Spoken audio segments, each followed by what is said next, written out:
Soul Garden.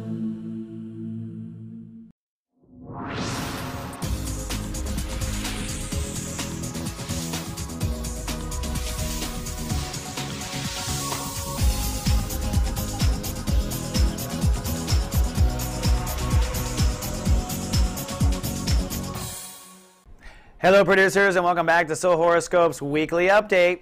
From my webcam to yours, I'm Christpher, Witeck, your host to the universe.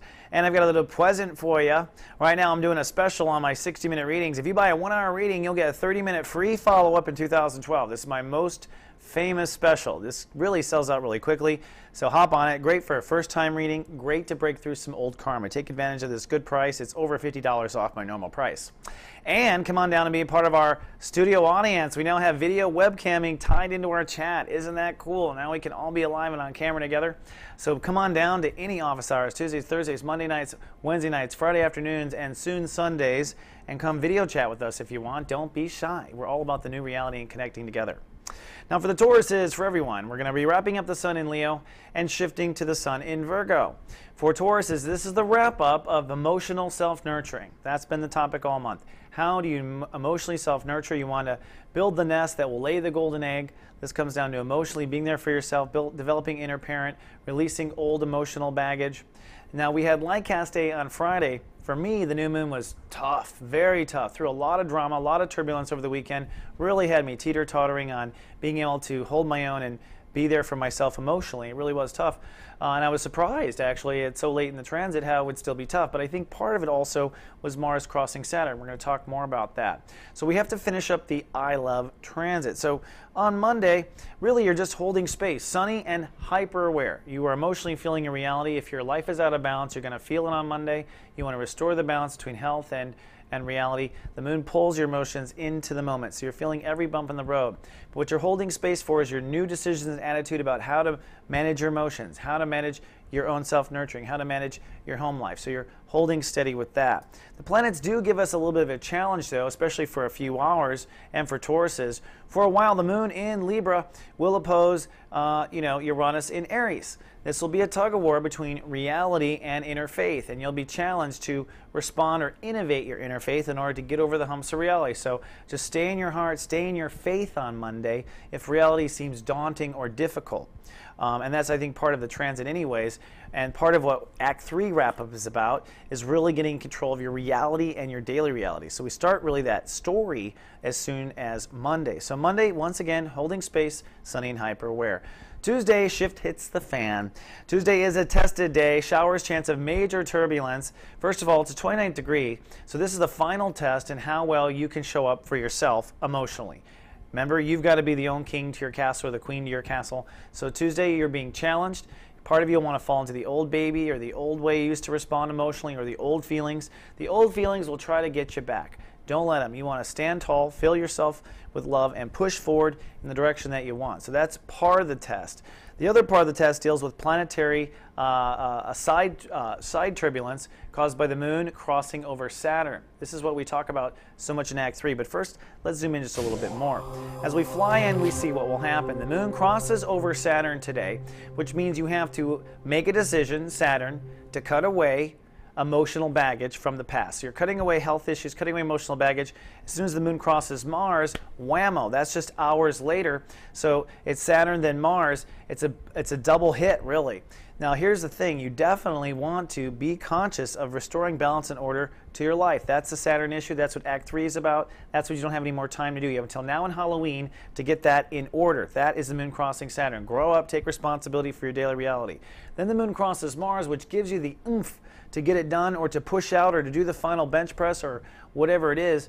The problem is if you don't take responsibility when the moon first crosses Saturn, by the time it hit Mars, it can be a volatile accident, an accident where you're injured, you find yourself paying attention to your body because now you have a broken foot or something. So don't procrastinate right now, and that's what the Act 3s really hammer on. And Tuesday is the first day where that's very evident. The story of restoring balance comes in on Tuesday. Then Wednesday, we cloud up. We're at 0 degrees. 0 means 0. It's no man's land between two states of awareness. It does mean we're shifting from self-nurturing now to heart chakra and your inner child and personal dreams. But today you're going to feel kind of sentimental.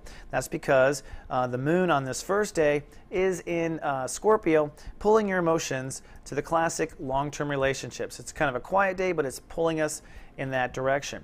Now the sun at 0 degrees Virgo is the beginning of a new state of awareness focus, and it is just like the I love green energy. In fact, our Virgo inner child and our love come from the same heart chakra. What we be and what we love is the same thing. It's heart chakra energy, so you're working for a second month in a row on your heart chakra, but now you're working more directly on your heart chakra this month. The story, of course, for Tauruses is what you be in life is what your inner child wants. A Taurus's job is to be what their inner child wants. That's a Taurus's job, to be what their inner child wants. I think that's why Tauruses get along with Leos very well. Taurus's inner child are very picky Virgos. They know exactly what they want and what they don't want. This is part of the stubbornness that they get and from other people.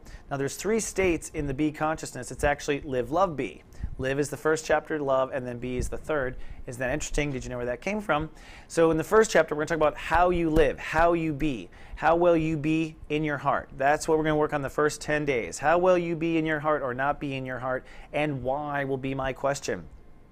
So, as we move in on Thursday and the sun clicks into 1 degree, boom, your heart chakra is illuminated with the sun's light, which means how your heart is clearly evident. Now, there might be a tug of war between inner child and society right off the bat. This is one of the things I talk about in the Act 3 videos, one of the pivotal points of this particular act, and that really has to do with an opposition.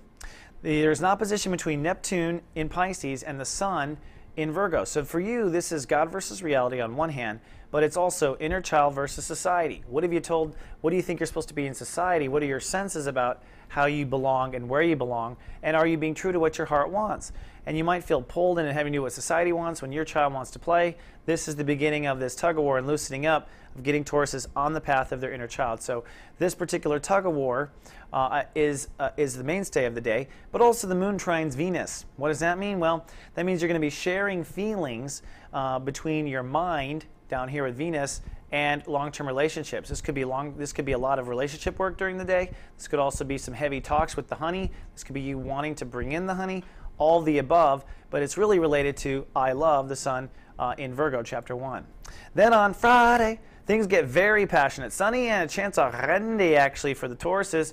That's because emotions move from romance into intimacy for you. And the moon rules the day, so emotions rule the day. So you're going to be really caught up on intimacy and connection. That's what you're feeling. But there's also an extra bonus from the universe, which is this beautiful soul pyramid. While the moon is in Sagittarius, your emotions will be hyper aware of trust and intimacy and the potential transformation. That emotional energy trines into Uranus over here, oh silly, and down to Mercury and Leo. What that means is you have this grand epiphany between your 3 states of awareness where your feelings about trust, intimacy, and transformation tie into a new inner faith, and that ties into Mercury, which is a sense of security. So it's new boundaries, new faith, new security, new man, new woman. I think that's how we're going to feel if we go with the flow of our feelings on Friday.